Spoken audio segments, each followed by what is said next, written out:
All right, I hit the button. We can cut out whatever. So technically, it's recording. It's rolling. All right.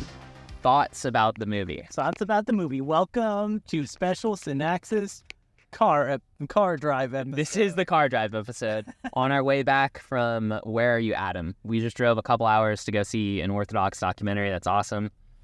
So, yeah, what are the general thoughts about the movie? I thought it was really convicting, pretty humbling and sobering. Yeah. Sobering is a word that comes to mind. 'Cause I feel like the whole theme of it was like struggling for repentance and humility and stuff. Yeah. And it was pretty heavy. Absolutely. It doesn't make it seem like the life of being a monk is easy. Oh, not at all. I was wondering why it opened showing like a crippled dog dragging its hind legs. And I feel like it was really thematic, and it definitely set the mood for the entire film. Yeah, because there's a bunch of scenes right in the beginning where it shows that German Shepherd like dragging itself, like crippled almost. Yeah. And I couldn't quite tell if it was like an intentional thing or if they were just, documenting the time there. But it felt like, as you get into it, it definitely felt like it was reinforcing the theme of like carrying your cross. The cinematography was beautiful. It was filmed very well. It's very reminiscent of Baraka and Samsara. They're not Orthodox movies, but they're movies with almost no words in it. There's no communication. There's not people talking. It's just different scenes from different cultures, and it's filmed in a really thematic kind of way, and it's very similar to that. Yeah, you told us about that like right before when we were having lunch, like right before the movie, and then as we were watching it, that came to mind. I was like, I wonder if this is like that movie Josh was on. Yeah, totally. It's a lot of like really beautiful landscapes and scenery. Yeah, really nice cameras. Yeah, a lot of landscapes and pretty kinds of niche scenes you would not normally see. Like really good cinematography. You can tell whoever did it was good at filming.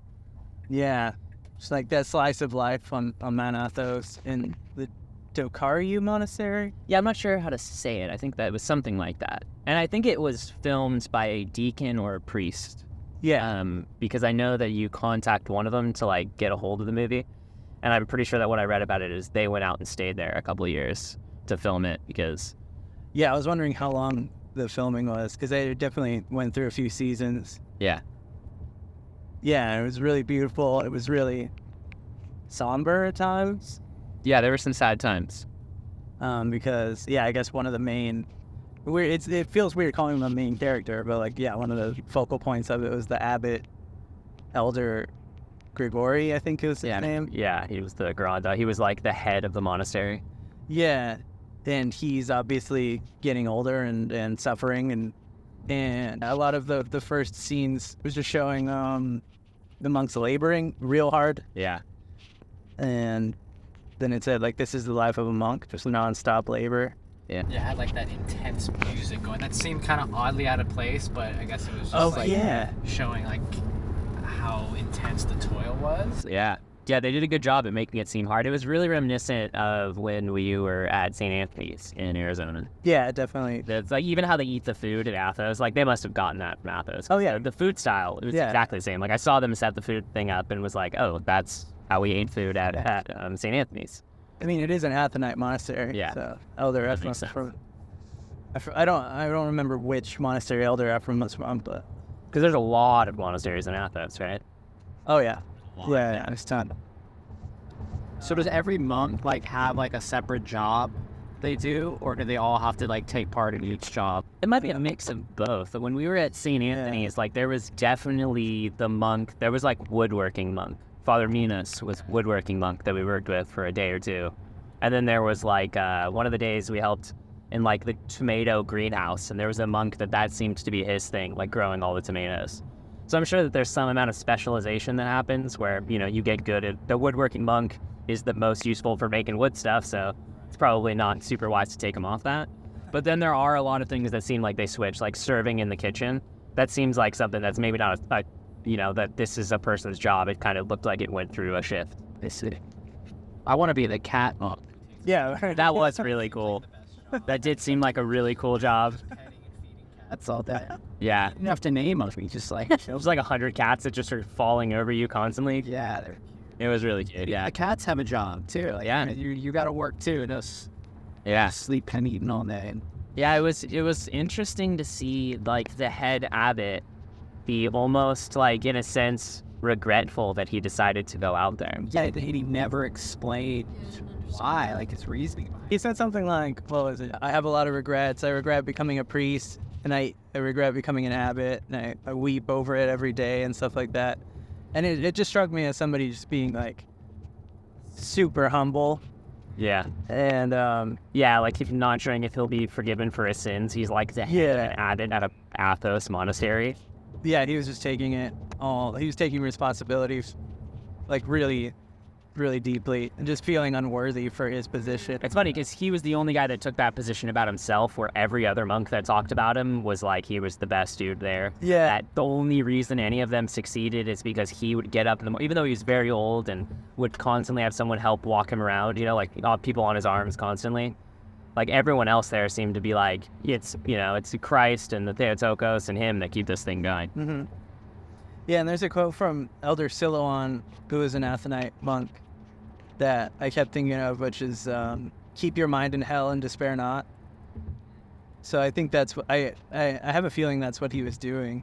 It's kind of like, remember how you said you showed your grandma the island and she didn't like the ending because he was still afraid that when he died he wouldn't go to heaven. Because I think a lot of like the Protestant ethos is the idea of like being saved is like an event that happens.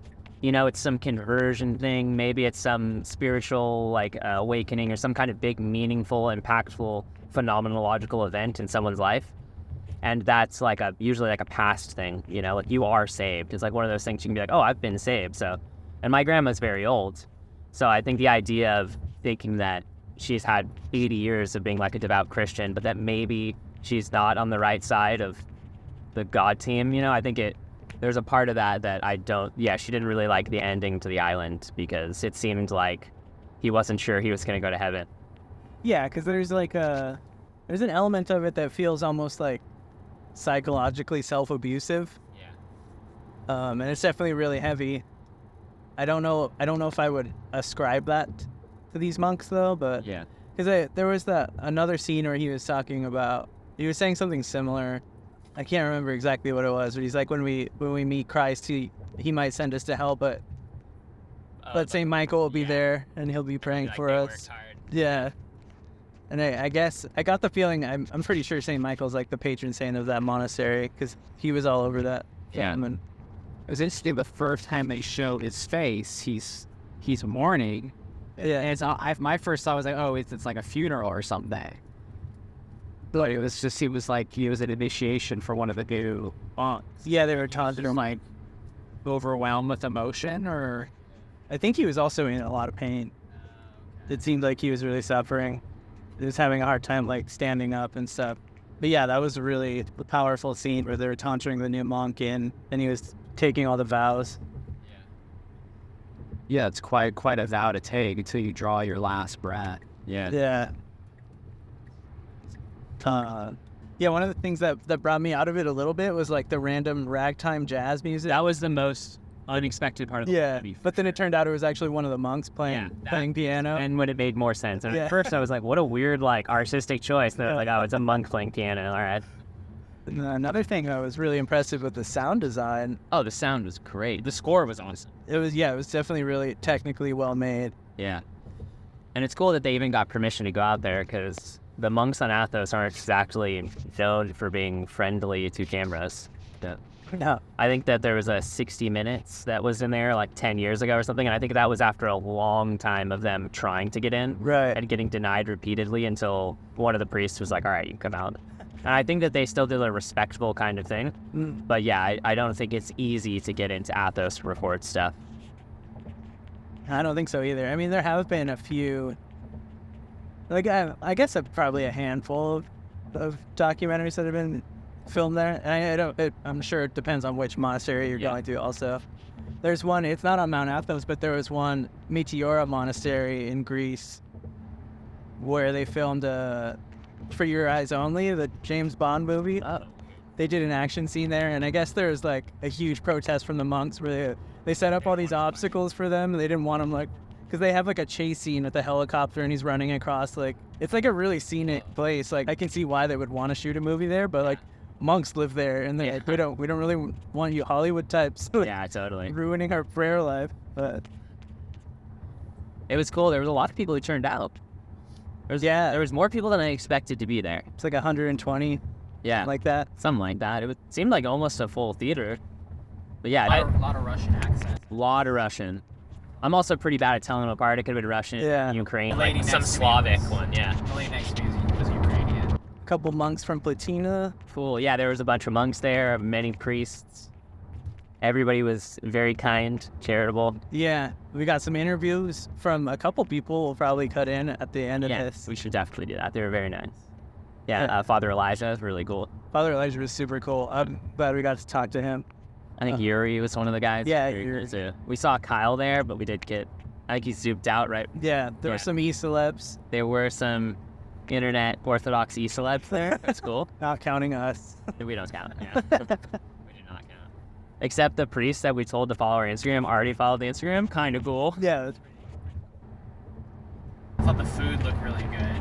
Absolutely. But like the dining room was really like aesthetic, beautiful. Yeah. And the dishes, it's like it was all very meticulous. It looked like a place you want to eat at. Yeah. And the food is really good at places. Like the food at St. Anthony's was incredible. Oh, for sure. I'm really glad that they got Pascha in there. Yeah. We got to watch them celebrate Pascha, and his little homily about how the resurrection is Yeah.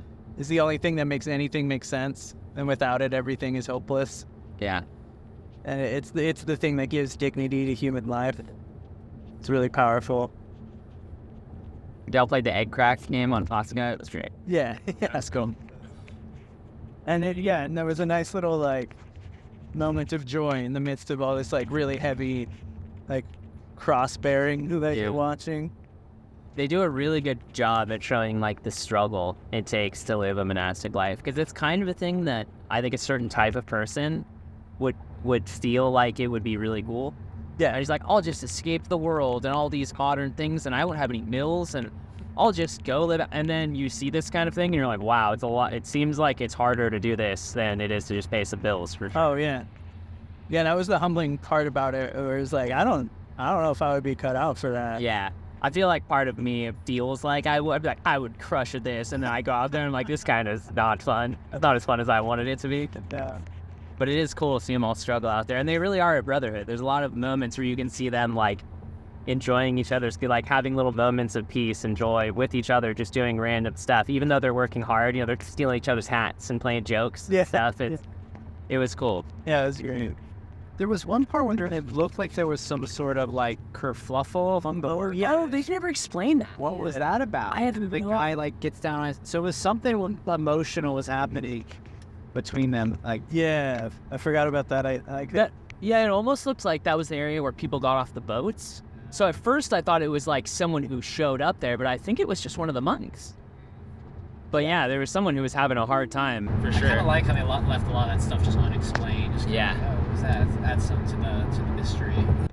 Yeah, and it leaves a cool thing to it. It's part of the mystery, and like, not everyone's struggles are for everyone else to know. Right. You know, so like this guy was going through a personal thing, and like, yeah, some of it's on camera, and it's probably better that not everybody knows what it is.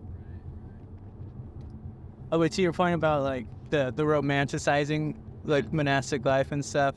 So I definitely had a phase where I did that too, where like, but it was the same kind of impulse of like, I just want to go get away from the world, and Yeah. like there's like this weird idea that you would just go and be free of care, Yeah. and that's obviously not the reality of it. And there's Elder Porphyrius has a saying attributed to him where he says don't become a monk because you hate the world and want to flee from it. Become a monk because you love the world so much you never want to stop praying for it. That's a great quote. Yeah, and I feel like it's pretty easy for people to want to do the escape the world part of being a monk. Yeah, that's the attractive part of it. It feels like you could get away from, like you said, like bills and Yeah, bureaucracy. modernity is kind of lame, and Yeah. there's a lot of things that people, even if they're not religious or orthodox, a lot of people are kind of fed up with where the world's going. Uh-huh. So I could see a lot of people being called to something like that or feeling like that's their calling. Yeah. Like, I just don't like what's going on in modernity and I want to get out. And there is that part of like, I can't remember who said this, but it was something about how like the life of a monk is filled with all these blessings. Like you have to suffer for them, but like there are things that people in the world will never be able to experience. Yeah. So it's like there's a trade-off for sure. But yeah, you definitely it feels like you have to be a certain kind of person, or at least feels a call. I mean, that's what it felt like being at St. Anthony's, where it's definitely like the people who are out there, like monks who'd been there for a long time, like you can tell they're cut out for it. Yeah. Where it was like, I had a great time being there, but shoveling rocks for a week and making paths, it's hard work. We cut down cactuses, like they put you to work and you do stuff. Like pilgrims do work. And even when the pilgrims are or aren't there, the monks are constantly doing work. Like you just see them scurrying around doing tasks all the time. Yeah, beekeeping and dog training. Growing the food and growing wine. Oh, yeah. Yeah, there's that random bee closet. There's like, don't open bees. Yeah, there was, that was. Not open those doors. And I think there were two of them. I think there were two closets like under stairs that were like, please don't open bees. And like, okay. Yeah, and I really like how it ended with that. Because I definitely found myself wondering, like, why did they choose that title? Like, where are you at? Of the sound clip at the end of him saying, like, God asked where Adam was. Not because he didn't know, but because he wanted him to do what he calls all of us to do. He calls all of us to do, and it's repent. And do it. There was a really great way to end it.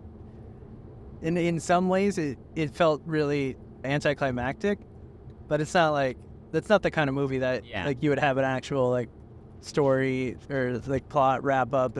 Yeah, I mean there were words in it, but there was not many words in it, So it was, it wasn't this kind of thing that had a storyline or a plot that was as easy to follow as something written like screenplay. Right. But it also gives it like a sincerity and originality, like a uniqueness. Like it feels real because it's not staged. Yeah. It's almost reminiscent of the monastic life. There's probably not a lot of talking. It's a lot of just living and watching and observing. Yeah, there's a lot of Jesus prayer. Like when at the monastery, I think I have a little clip. Maybe we could put it in here. If I have it, it might be on my old phone. But I had like a video of a monk walking around doing the Jesus prayer and doing the sign of the cross, just being followed by a German Shepherd around. And that reminded me because in the movie there was a German Shepherd that was a decently big part for sure. Yeah, I didn't realize it. I guess it had already come out in 2019. I didn't know. Yeah, I had no idea. Yeah, I think one of the guys said that he tried to go to like 2 other movie showings, like one in Modesto and one in San Francisco or something. I was like, oh, wow. I didn't realize that. And then who was the guy? Was it Orthodox Wisdom? Some of the guys? Yeah, Timothy Honeyco was there. Yeah, that guy's rad. It's good to finally shake his hand. His channel is amazing. Yeah, shout out. Guy, awesome guy for sure. Yeah. So we missed Ortho Kyle. Oh, well. We did miss Ortho Kyle. Which was a bummer. Which is a bummer. Oh, well. We'll have to, now we know he's in the area. We'll have to hang out with him sometime. He's a cool guy. Yeah, I mean, his channel's great too. So I guess, feel like everybody would recommend it, right? I would definitely recommend it, yeah. 2 thumbs up. Where do I sign up? 5 prayer ropes out of 5. Yeah, totally. That's a good standard. We should come up with some rating scales of just Orthodox things. Yeah. Pretty cool. 5 prostration. Yeah. Yeah. So this is going to be a very special movie review, car drive, low effort episode. Yeah. And I definitely want to take some time and actually concentrate on making the next Metal Mystic. So yeah. I don't even know if I'll make video for this, but just make a little like background screen. Yeah, totally. It'll be audio only. And I'll have to deal. We'll just have to deal with it this time. Yeah. Yeah, you got a good video on the way too, so it'll be worth it. Yeah, totally. So I guess that concludes this episode of the Synaxis podcast. God bless. Bye. Perfect. All right, what's your name? My name is Yuri. How long have you been Orthodox? Oh, I'm actually soon to be catechumen. Dude, same here. Awesome. Yeah, I'm an inquirer right now with my wife, yeah. so yeah, I'm not technically a catechumen yet, but same kind of thing. This guy's baptized, though. He's been Orthodox a long time. Nice. How'd you hear about the movie? At the parish, I've been trying to watch it when it was in San Francisco and in Modesto, and that didn't work out. But Yeah. this is closest. Yeah, cool. Yeah, I didn't even know that there was another showing aside from this one. This guy just sent it in one of our chats and was like, "Oh, there's this movie showing, and it looked awesome from the preview, so I thought we'd come out." How'd you like it? I loved it. It kind of grew on, Yeah. As the movie went on, it got more and more emotional. So it was really nice to see like the daily life. Yeah. Of what they go through on Mount Athos. Yeah, totally. Have you ever been to a monastery? Yes, I've been to one in Platina Oh, and, cool. and in Dunlop. Oh, awesome. Yeah, I think we spent a week in Florence. Is that we went to St. Anthony's in South Arizona and spent like a week Nice. there. That's on my list. I want to go to. Cool. It's awesome. You should go for sure. So you aren't Orthodox yet. You're going to be a catechumen. What got you interested in Orthodoxy? A lot of things, to be honest, but my lineage is coming from Protestant Baptist, Russian Baptist, but yeah, just the way the biggest thing is probably the prayers for the departed.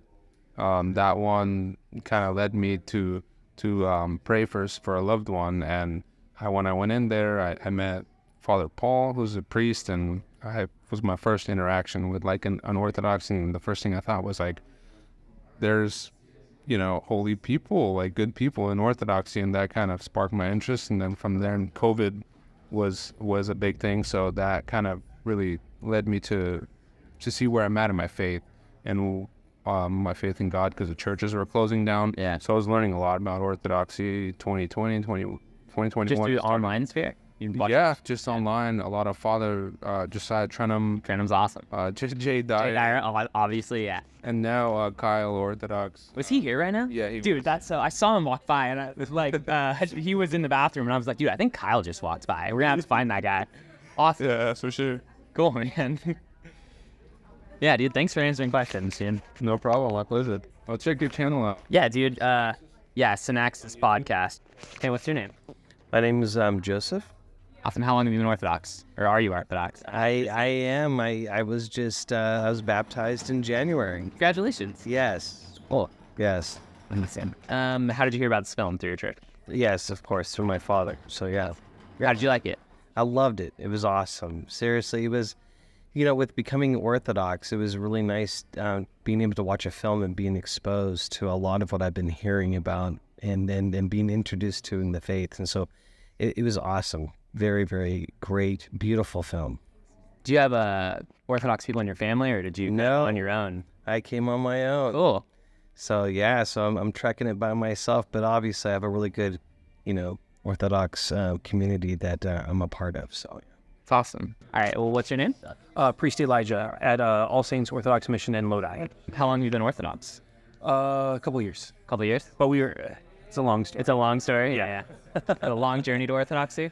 Yeah, about 20 years and a detour in Anglicanism for a Cool. while. But anyways, yeah, How'd you like the film? it was lovely. I love how the film showed more than it told, and it was very textured, and it really invited you into an experience, not just a narrative or not just a didactic teaching, but an experience of a slice of life. Yeah. You know. You spend time in monasteries? Yeah. Have you gone to Athos? I have not gone to Athos yet, so. Cool. Yeah. What monasteries have you been to? St. Herman's, St. Silouan's, Holy Assumption, and Calistoga. Cool. That's badass. That's where I get all the honey I get from. I buy a gallon of honey at a time. Oh, they're the best. They're wonderful. That's where we get our sacramental wine. So. Oh, awesome. Great. Well, thank you guys both. God bless. Definitely. And if you guys ever in our area, you should come to our... Yeah, Holy Hermit. What's yours? Is that OCA? No, it's Bulgarian. Bulgarian. Okay. Yeah. What nice. Oh, that's wonderful. Yeah. Yeah, no, that's awesome. Yeah, we have a new mission in Lodi. So we're coming up on 2 years now. So I was a former Anglican priest, and we brought a small group of folks over in 2021, Awesome. and started in our garage. That's awesome. And now we have a storefront, and the Lord's he blessed us. I think we've baptized like 17 people. It's 2 others. Yeah, like catechumen. Wow. A lot of young converts. Young converts. You have a couple older ones too, but yeah, a lot of young converts. We have ex-Nazis, or Thai Buddhist, ex-Wiccans, ex-occultists.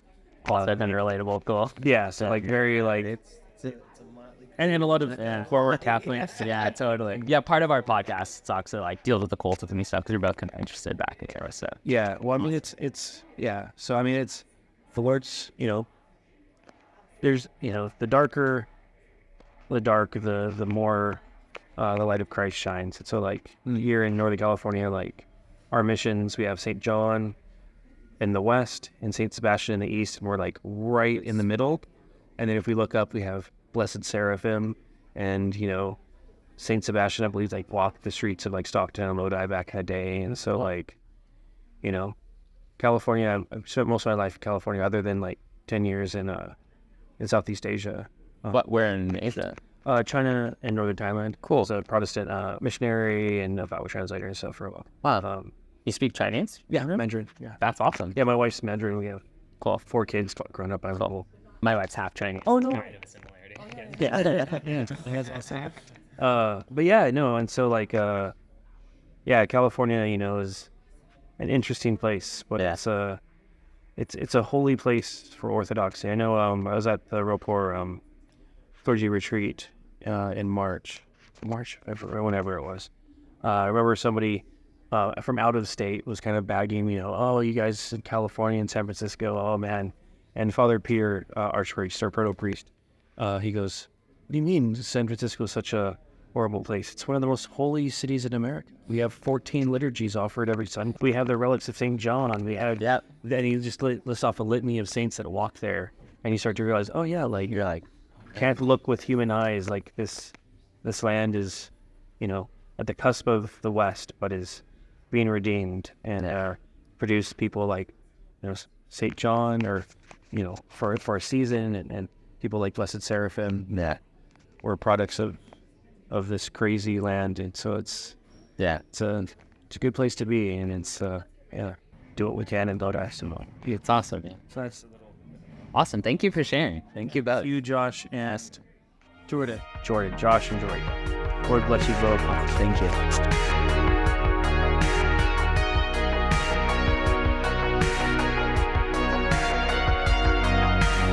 Thanks for listening to the Synaxis podcast. If you like what we do and want to support our work, please consider making a small donation to our Ko-Fi page or picking up a t-shirt, hoodie, or coffee mug from our merch page, JG's Classic Tees. Links in the description. And follow us on Twitter and Instagram for updates. And don't forget to like, share, comment, and subscribe. See ya!